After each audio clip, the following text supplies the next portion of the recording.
videos, etc., etc. I just keep being asked to do this or do that. So that's why I'm doing these. My husband requested the other day that I make him a curtain for the one little window in the garage. So I have some brown batiste, and the inside measurements of the window, it's a set-in window, excuse me, and the inside measurements are 34 from top to bottom, so that would be the height, and that's finished measurement, and 48 side to side, and that's the finished measurement. Now for a curtain, especially one if you're going to be using a batiste or a broadcloth, it's not very thick. I mean, I don't know if you can tell, but I can see my hand. I can literally see through this fabric. I'm going to make it twice the width, so it will have some fullness and it will help, you know, keep some of the light out. So we will double that 48, but the height I will keep the same. I want the top of the curtain to be at the very top of the window on the inside, and I want the bottom to hit the windowsill because it's a garage. He doesn't need flowy fabric, you know, hanging down below the bottom of that curtain. He kind of just needs it out of the way. Now I could do a curtain that has a spring rod on the top and a spring rod on the bottom, but I don't really want to. I don't want to spend any money. I've already got, there's a rod, a spring rod already in that window, like somewhere in the past. This house is, well, it was built in 1967, so it's old, and somebody else at some time apparently had some type of curtain system out there, but I'm going to use that. It works, it's functional, and I'm just going to use that. So I'm going to go and get this piece of fabric that I just had from, I think I was making pillowcases. My daughter had picked out some baby whale, embroidered baby whale corduroy. It had horses all over it, and of course, being, you know, $14, $15 a yard, I didn't want both sides of the pillowcase to be that fabric, so I had the embellished fabric on one side and then this on the other side. And for some reason I must have bought the entire bowl, because this is not typically a color that I would normally go crazy with. So I will be back with my cut out piece of fabric. All right, so what I've chosen to do is the purchased width of this fabric is 48 inches. So the finished edge here, which is basically the selvage, as you can see, it's finished from the factory that made this bolt of fabric, is excuse me, 48 inches wide. So of course that's a little bit longer than the height of the window from top to bottom, which is 34. So this is the width right here, the raw edge. Actually, this is what I meant to say. This is 48 inches right here. So from this finished edge to this finished edge is 48 inches. So if I don't want to have, this is a garage window curtain. If I don't want to have to finish him this, from the, here's the bottom of the window and up here's the top of the window, I can leave this. I honestly, I can just leave this finished as this is basically finished, and it will just sit on the bottom of the window like this. I don't think the Queen of England is going to come and visit, so I'm not too concerned about it. But because it's 48 inches and not 34 inches, I don't really feel like, oh my gosh, I'm going to have to cut it down and make it blah, blah, blah. Well, it doesn't matter because my curtain rod out in the garage requires a 2-inch wide opening to go, go through here. So I can just fold this down however far I need to fold it down, fold this under. And this doesn't really matter. It's going to be on the back. Nobody is going to see it. And my curtain rod can just fit in right through here. And I don't have to worry about hemming. All I'm going to have to do is finish off the side seams going up and down the length of the 2 pieces. I did cut 2 pieces at 48 inches wide, and that way they will be gathered on that curtain rod. So we'll have two curtains, and they'll be gathered up. It's a very simple project. I, in the past, have actually used sheets to make curtains for rooms that don't get a lot of use.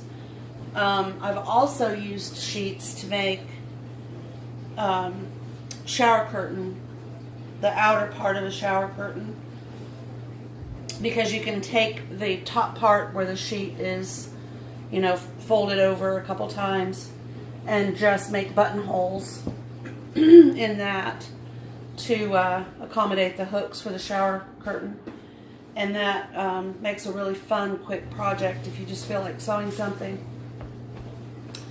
Okay, so that will be my next sewing project, which I don't believe I have time for today. I've got a packed schedule. And my dishwasher is running right now. I'm sorry for that extra noise. So I'm going to check on the bread real quick. If it's risen a little bit, I'll show you, and then we'll come back after it's completed.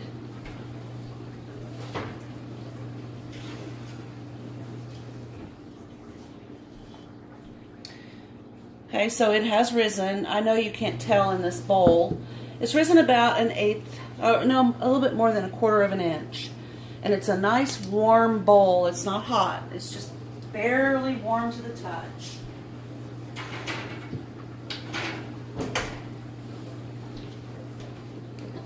Alright, so that was probably about 20 minutes based on my clock.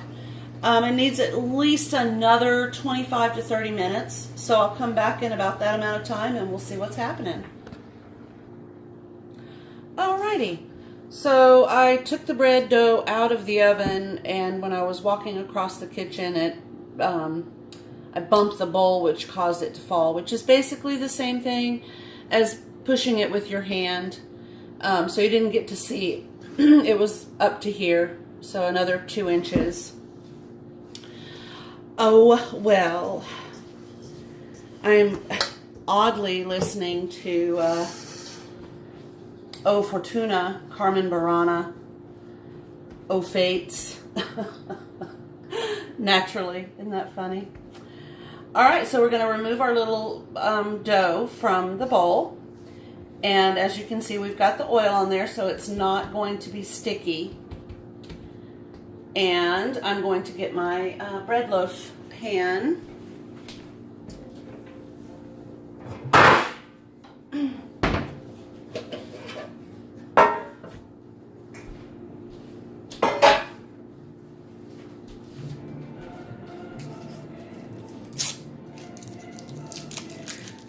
I think everyone should listen to inspiring music when they bake, whatever that may be for you. Today, oddly, it happened to be the O Fortuna Carmen Burana. Carmina Burana for me.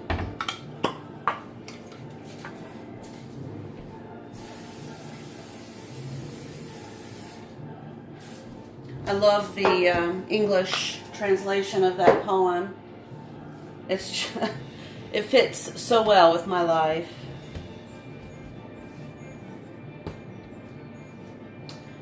So I'm going to press this out like we do when we're making a regular loaf of bread. I have my little rectangle.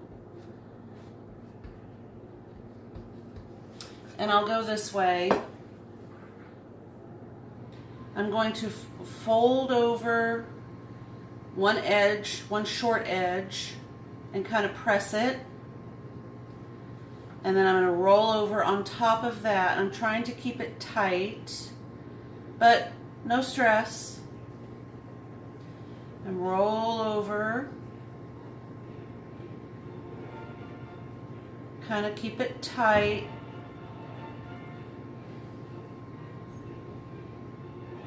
And then I'm pushing down the folded over edge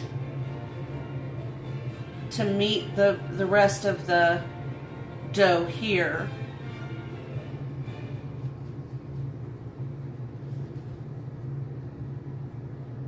I want everything to be relatively even on this rolled edge right here.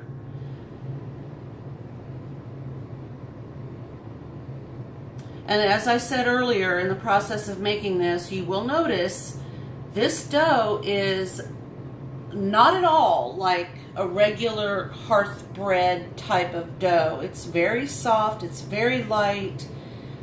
I think I would even go as far as to say fluffy. And I kind of want to keep it that way, so I'm not really manipulating it too much. I don't want the gluten to develop and make it a more chewy loaf. I want it to be a nice, soft, fluffy. Got a big air pocket here. I'll just pop the air out. And then we're just gonna do this. Okay, now I think for just the sake of something new and different for you guys, I'm going to show you a technique. We're going to push this nice and tight like that. Okay.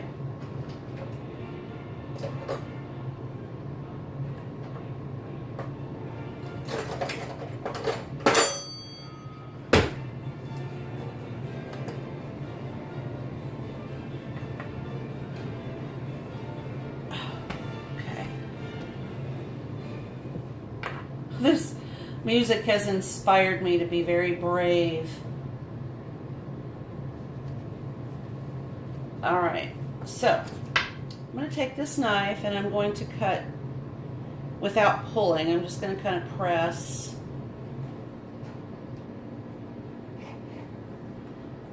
I don't like doing that on the countertop. Hang on just a second.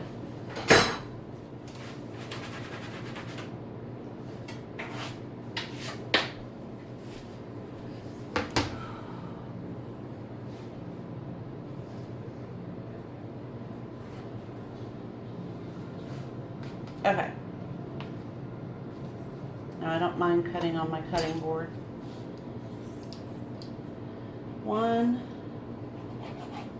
2, 3. And before they can get too fuzzy, I'm going to just go ahead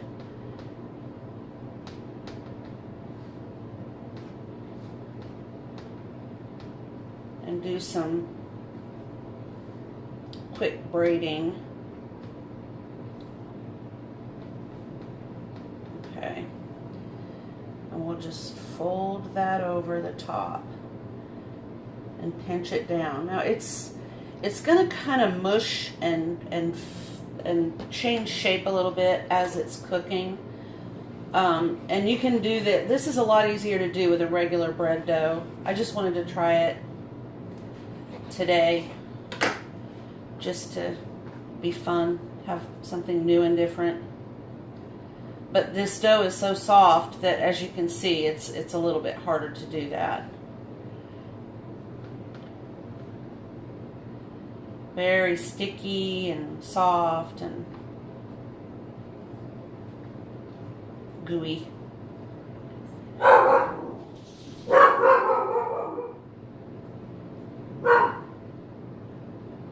But it will be an interesting, I'm just going to twist this one.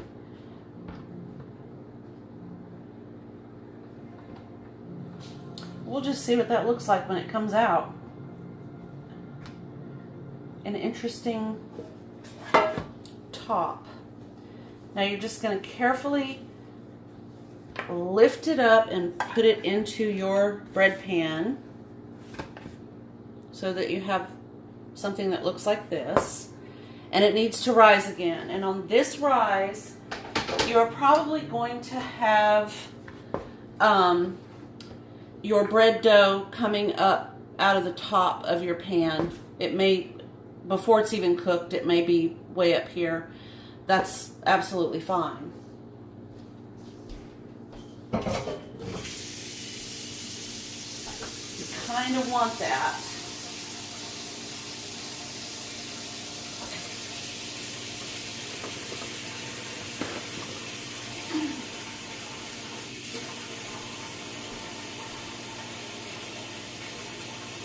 I'm just using a little bit of hot water to wipe off my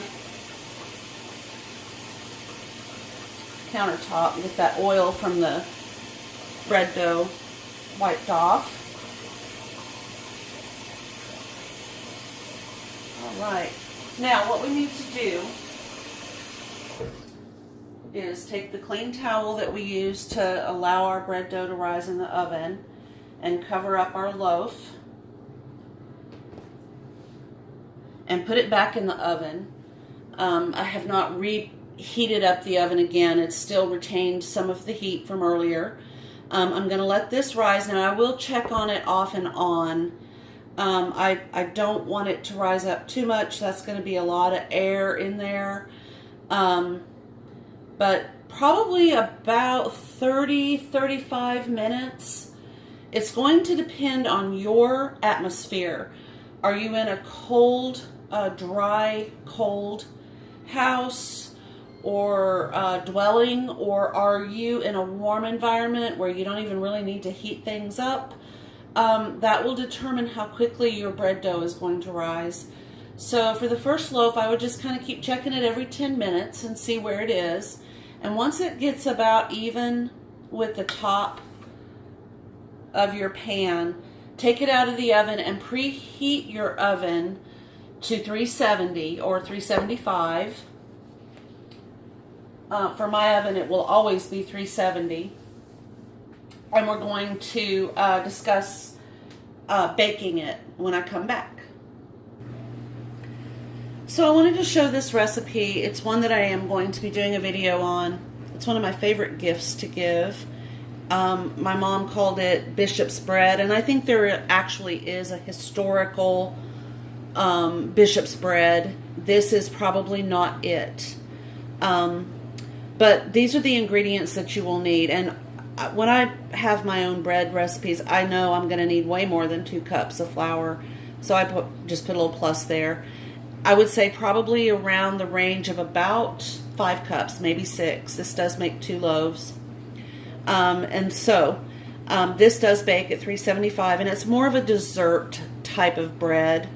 It does, my recipe, which I don't have it written on here, but you do need a dark, like a burgundy wine.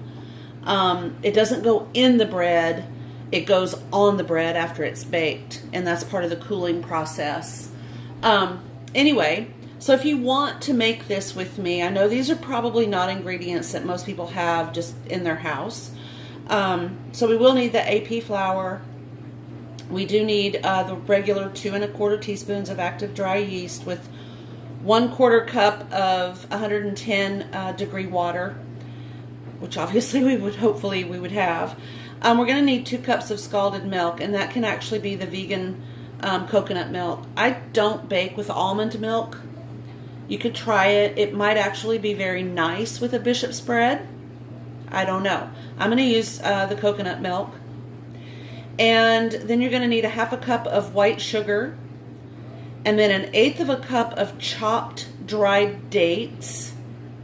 They are delicious. And I make mine very small. So I just kind of take a pair of scissors that I use in my kitchen and I just chop them up. You're going to need 1/8 cup of chocolate chips. And that can be whatever type you want. Dark chocolate, this is probably not even visible. Dark chocolate works really well because there's a cherry in there as well. Milk chocolate works just fine. So whatever flavor you happen to like, that's absolutely fine. We're also going to use an 1/8 of a cup of dried cherries and then an 1/8 of a cup of dried blueberries. I know it's not on here. I'll write it down just in case I show it again. This is just my recipe, and I know how I do my recipes. But you will also need, this pen's not going to work. Let me try this over here. Isn't that fun? There we go. You will need 1/4 of a cup of chopped nuts. And the reason I'm not specifying is you can either use chopped pecans, chopped walnuts, or chopped, macadamia. That'd be rather expensive, but you could even do, 1/4 of a cup of one and 1/4 cup of another. An 1/8 of a cup of one and 1/8 of a cup of another. But anyway, a full 1/4 cup of chopped nuts. I don't recommend using peanuts. They probably wouldn't taste very good. But just kind of do a little research and see what you think would taste the best. And then when you get all of this put together and it's baked, it's done, you will need a small amount of a dark red wine and some plain paper towels that do not have any type of printing. You don't want that ink. You don't want to eat that ink. So just a plain white paper towel. And what you do is you saturate the paper towels to the point of just dripping wet with that wine, and then you lay them on top of the loaves and let that cool. While the bread is cooling, the wine will kind of seep into the top crust. It will look exactly like a loaf of bread, but it will have a delicious flavor. It is absolutely nothing like a fruitcake. I've had so many people ask me that. A fruitcake is completely different. The composition is completely different. This is bread that has ingredients added to it, and the cherries and the blueberries and the nuts and the chocolate all complement each other, and the wine gives it kind of a very unique but delicious dessert flavor. It's so good if you cut a slice of that bishop's bread and then put just a small scoop of vanilla ice cream on top. It's to die for. So anyway, that's going to be one that we'll be working on coming up. And I have been rattling on now long enough that we can check our bread and see how much it's risen.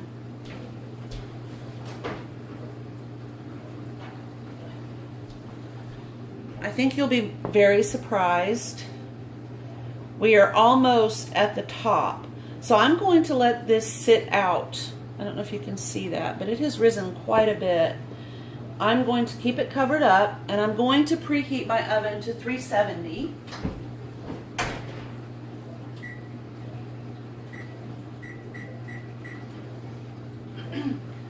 And this will continue to rise while my oven is preheating.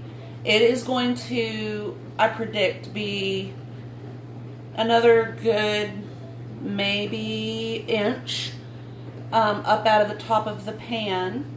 And at this point, you don't want to bang it around. Like, remember when I took it out of the oven and I hit the pan or the bowl and it kind of collapsed? That could still happen. Not to the same degree, but it could still happen.